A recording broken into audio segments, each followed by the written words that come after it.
I got a phone call from Mr. Dan and say, "Hey, Nana, we got your result back from biopsy.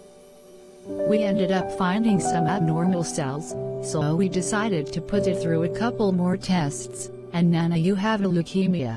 I started crying. I did not hear the rest of that phone call. First thing my mind immediately thought was, how could this even happen? What happens if I lose my hair? What happens if I don't even have much time to live?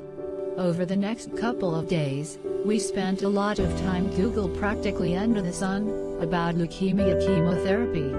Those weeks, I tried so hard to not let anybody know how scared I actually was. I was scared out of my mind that was going to end up being me.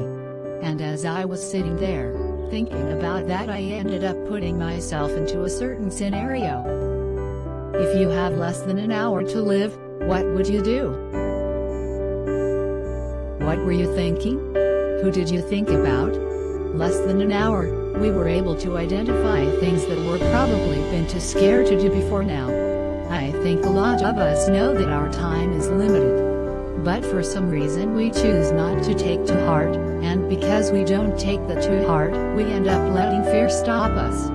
But as I was sitting at doctor's office, for the first time in my life, it occurred to me that my time actually limited. I hit one of the lowest points of my life. I was scared of what everybody was going to think of this story. I was scared of what life is going to be like after all this ends. What fear do you need to choose to fight today? And if you're the person saying I'm not afraid of anything, my life's actually going pretty good right now, then it's time to show up for somebody who is scared. I decided I was done letting fear control my life. The real enemy is not our situation. The real enemy wasn't the cancer. The real enemy wasn't the doctors. The real enemy here is fear. And we have to stop fearing the fight and start fighting the fear. I gave myself less than an hour to get up off that floor and do something more with my life than just be scared all the time. Ladies and gentlemen, today is the day to stop letting fear control our lives. Right now is our turning point to leave fear behind. Our time is ticking. We have the opportunity to say no to fear.